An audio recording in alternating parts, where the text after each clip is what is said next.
What's up? Welcome back to Food and Philosophy, episode 26. And today I got Little Miss Barbecue. Aw. I got a lot. So I didn't know that they had burritos. I got a brisket burrito, red chili style. They only do the beef ribs on the weekends. So I got beef rib. We got their mole to dip it in. And coleslaw. They have a smoked pecan pie. Shoot, where to start? We'll do rib. So I like my meat fatty. If you haven't been in Little Miss Barbecue, if you have, let me know what you think. Very smoky. I love beef ribs. My favorite kind of ribs are beef ribs.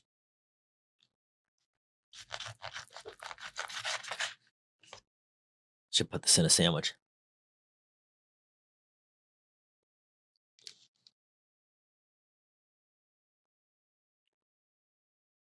The ribs are a little salty today. So while it's great, I can't give it a 3. It'll be a 2 out of 3, which means I'll eat it again, and hopefully it's not as salty next time. All right. And a brisket burrito, red chili style. Let's try this mole. Mm.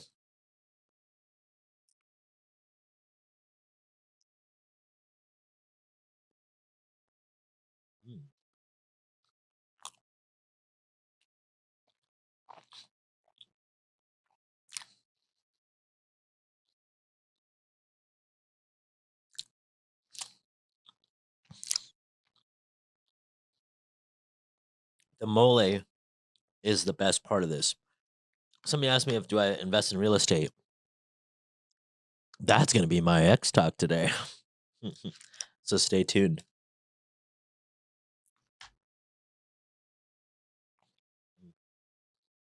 So this has brisket in it. Now I don't know. It's a little. It's actually saltier than the beef rib. I love burritos, and this is basically like an upgraded Taco Bell kind of burrito. It gets really delicious, but it's really salty. The mole saved it. I don't know if I would get the burrito again, though. I don't know. If it's gonna be this salty, I would never get it again. So I'm probably gonna have to give the burrito a 1 out of 3, as in I'm probably not gonna get it again. Coleslaw, I would get the coleslaw again. It's not super high level.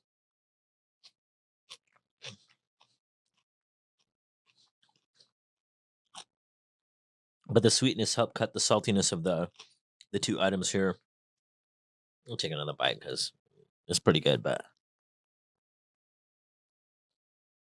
it is too salty. The mole saves it. The mole and the coleslaw. All right.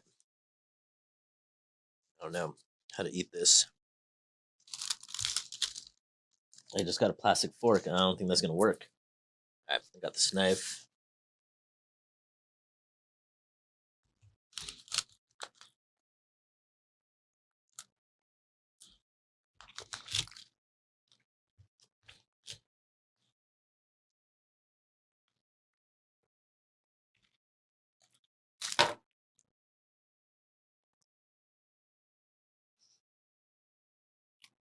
Mm.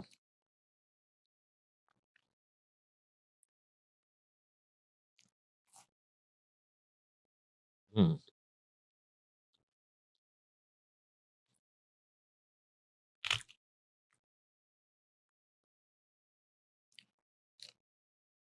All right.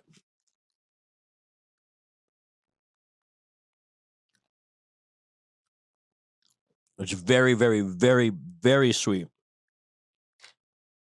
It's bordering too sweet. However, the crust is amazing. And I'm thinking if I had some potato chips or even a French fry, not potato chips.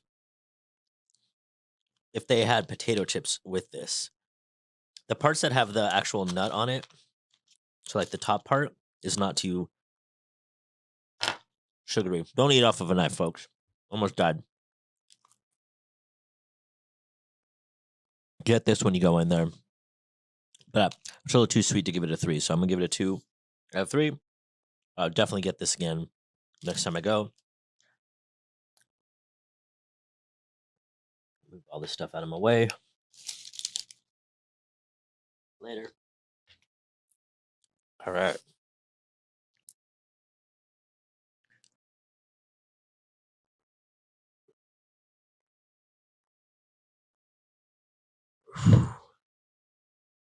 All right, so my ex talk today. Somebody asked me just now about, do I invest in real estate? But before I get to that,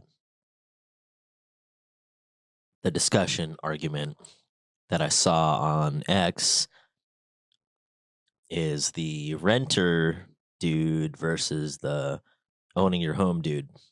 Mortgage versus rent dude. Arguing, obviously, the renter saying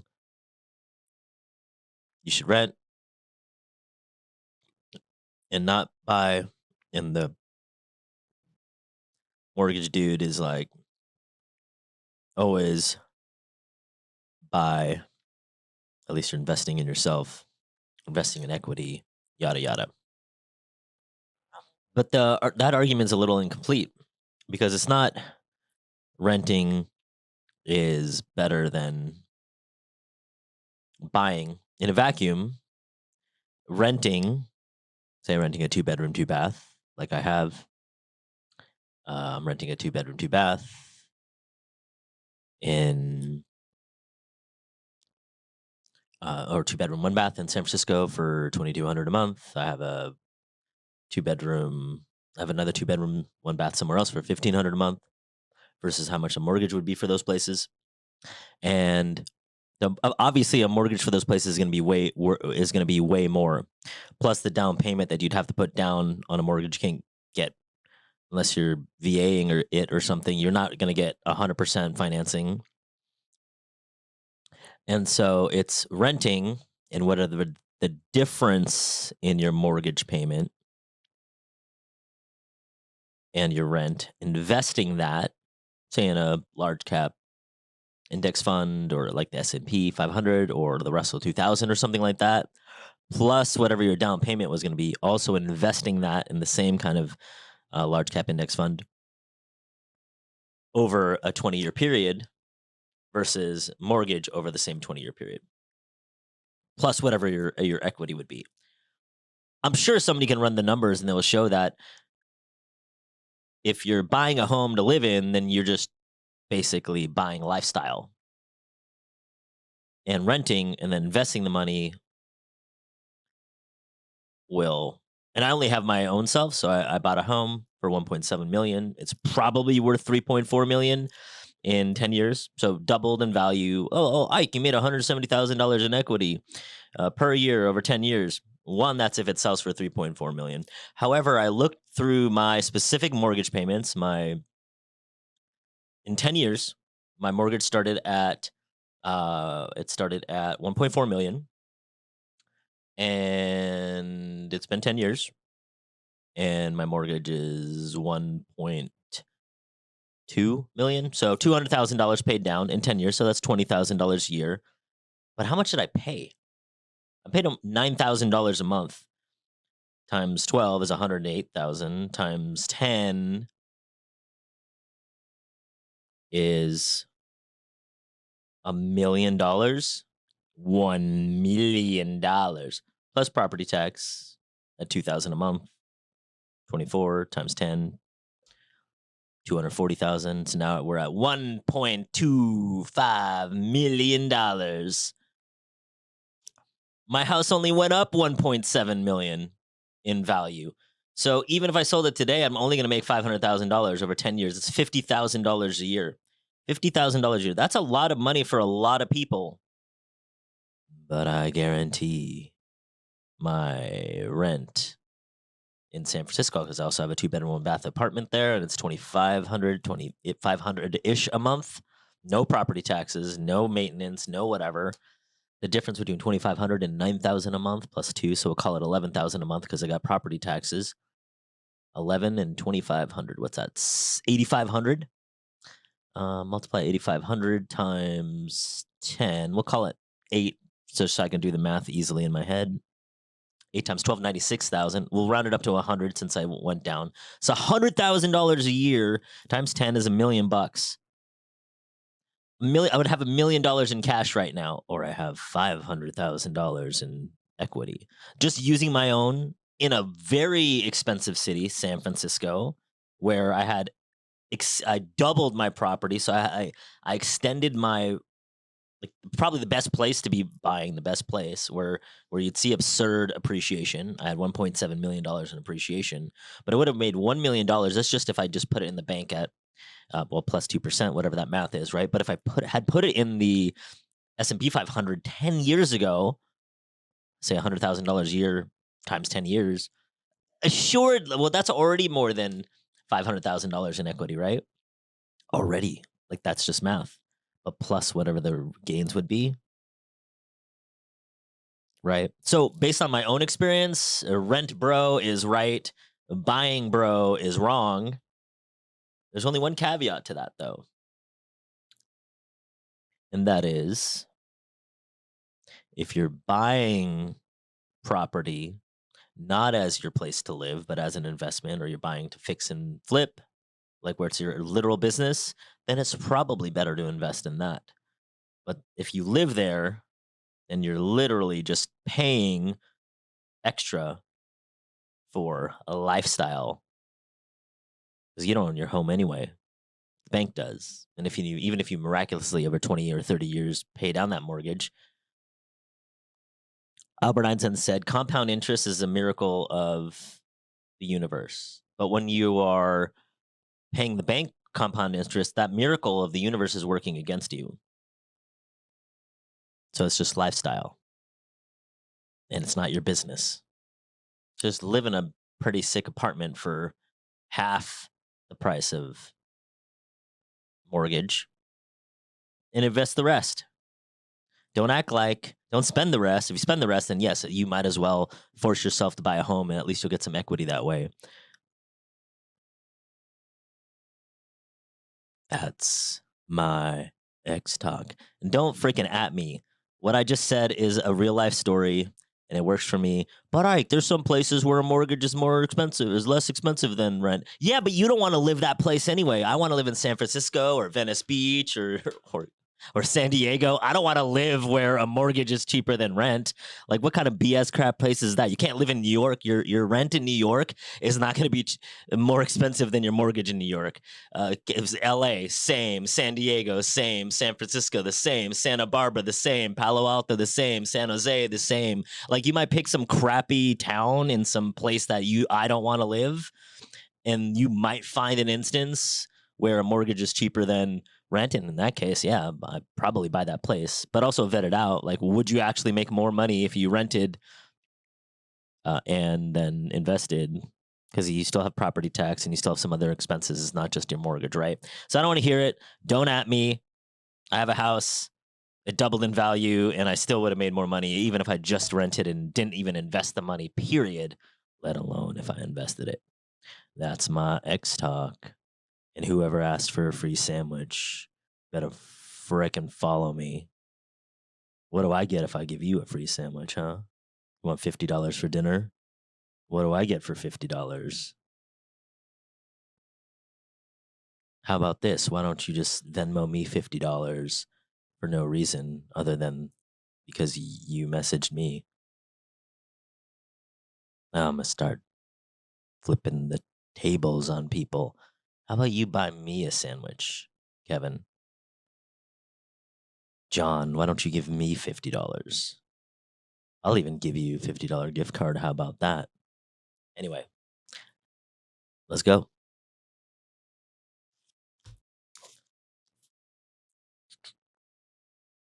Back to the real prophet, Khalil Gibran.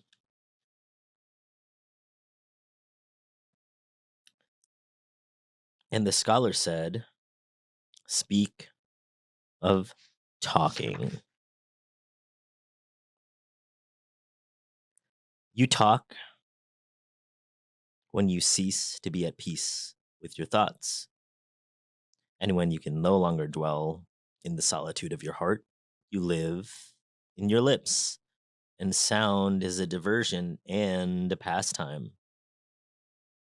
And in much of your talking, thinking is half murdered. For thought is a bird of space that in a cage of words may indeed unfold its wings, but cannot fly. There are those among you who seek the talkative through fear of being alone. The silence of aloneness reveals to their eyes their naked selves, and they would escape. And there are those who talk, and without knowledge or forethought reveal a truth which they themselves do not understand. And there are those who have the truth within them, but they tell it not in words. In the bosom of such of these, the spirit dwells in rhythmic silence. When you meet your friend on the roadside or in the marketplace, let the spirit in you move your lips and direct your tongue. Let the voice within your voice speak to the ear of his ear. For his soul will keep the truth of your heart as the taste of the wine is remembered. When the color is forgotten and the vessel is no more. Speak of talking. When you talk, when you're with others, I was out with someone first time we met, and we were talking. She was talking to me, and I made eye contact with her, and I wasn't gonna say anything. She was talking, and she stopped talking, and I was still looking at her and feeling what I was feeling and noticing the interaction. And then she started talking again, and she mentioned, "Oh, sorry, I talk when I'm nervous." A lot of us do that. We talk to clear or break some kind of tension or to have a tension release. How come? What's going on?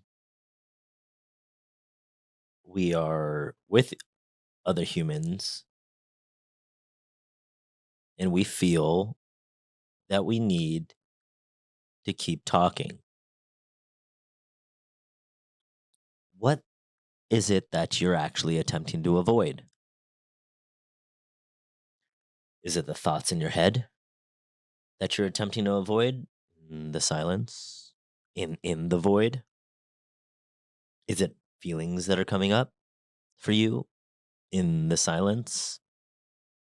Like what you're literally feeling, your emotions? Regarding whatever it is you're attempting to avoid, the thoughts or the feelings, what is it in you that needs to clear the tension? What are these fears in you? You talk when you cease to be at peace with your thoughts. So what thoughts are you not at peace with? Sometimes they're little. Say if you're on a date, you're nervous, then you talk because you're nervous instead of being in the moment. Could I like this person? Is relationships scary? Or if you're at a job interview, the same thing. Or in a business meeting, must you share? Or can you just be there with your thoughts and hold space for the other people who are probably also nervous and having the same kind of thoughts that you're having? It says much of your talking, in much of your talking, your thinking is half murdered. How often are you talking, but you're actually not thinking what's going to come out next? And not in a, oh, I'm channeling the world and the universe and things are coming through you, but in the literal, you're just talking to talk and talk and to talk. How much do you limit yourself your thoughts, your emotions, your feelings by dropping yourself out of the space of your mind. And if you listen to yourself, there you are, and you go, okay, I'm just going to be silent. I'm on a date, but I'm just going to be quiet. I'm going to hear the thoughts that are coming up for me. Oh, relationships are bad, or oh, she's cute, or whatever's coming up for you, and listen to yourself. Literally listen to yourself in your head. Even when you shut up, you're still talking. You're still having thoughts. You're still having emotions. Write these down. Listen to yourself, write down, even if you really want to observe yourself. Definitely write them down. But do not dial it up aloud. Don't say it. Stand with your aloneness, even if you're not alone, even if you're with someone else. These days, it probably can look through, you get a social media comment or a text message. You can still be alone in that. You don't have to just type back. How often does somebody text you or you see a comment and you feel like, I need to respond right now, versus the being in the space of your mind? Drop out of the space of your mind and get into the space of your heart, your feelings, your emotions, and listen to yourself and write down and keep it to yourself. Because if you share from this space of dropping into your feelings and you share from the deepest understandings of yourself, but you share it, you rob yourself. Like if you speak it out, you're on a date and you're like, oh, I want to share this with you, instead of just keeping it to yourself. Not in the don't share with people that you're out with, but when you speak, you're robbing yourself of the experience of feeling the emotions, being with them, getting more answers. Because you'll close yourself off to the celestial brilliance when you're connected to the part of you that's connected to the universe, to God, to Mother Nature, whatever you believe in is in your silence. The universe, God, Mother Nature, the sun communicates in feelings. Humans communicate in words. So even if you start sharing, once you're gonna cut off because now you're no longer connected to the feelings part because you're sharing words. You're attempting to communicate a feeling or emotion into words. You start sharing half truths, and like both a literal half truth, as in you might not share everything because you're afraid, but also a figurative half truth because you're no longer connected to that deepness, that richness of the universe. And so you be communicating from a human space instead of from a God space. So get it, write it down, be with it, experience it. We talk to break tension. Somebody mentioned about airing grievances. We talk to feel heard. So do this exercise. The next interaction you have, whether stranger or not, don't say anything. Hey, how are you doing?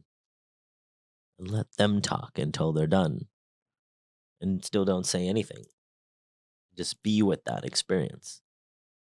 It's going to be especially hard if it's a stranger because then they're probably going to look at you because you're weird. And especially even harder if it's somebody that you are attracted to or you're trying to get a job from or that has something that you need. But be with your emotions, be with your feelings. Do this exercise. I freaking dare you. When I do the boot camps with the attractive man and we take the guys out, we have them do this exercise. Now they do it so they can be in uncomfortableness with specifically with women that they desire. You can do this as a non-sexual, as a non-relationship, just as a you in you exercise. You just need a human being to be there to push you into uncomfortableness doing it. When you do this exercise and you find like, oh, I should talk, what are the reasons you need to disconnect from this feeling? In the realm of all possibilities, unless you're literally trying to ask somebody out, literally trying to get something from somebody who cares if they think you're a freaking weirdo because you walked up and said hi and then you were just being there with them, focusing on what you were feeling and being grounded in that, the uncomfortableness, the fun part of it, or not. Have a game with it. But even if they were like, "Oh, you're a freaking weirdo," and walk away, it's not like you're gonna have your face on your shirt like I probably would, and maybe cost me some business or get a tweet that I'm crazy. But why? Ask yourself, what are the reasons that you need to disconnect from feeling uncomfortable when with other people, specifically by talking? Speak to us of talking. Sic transit gloria, and your well-being is your greatest contribution to humanity. No exceptions ever.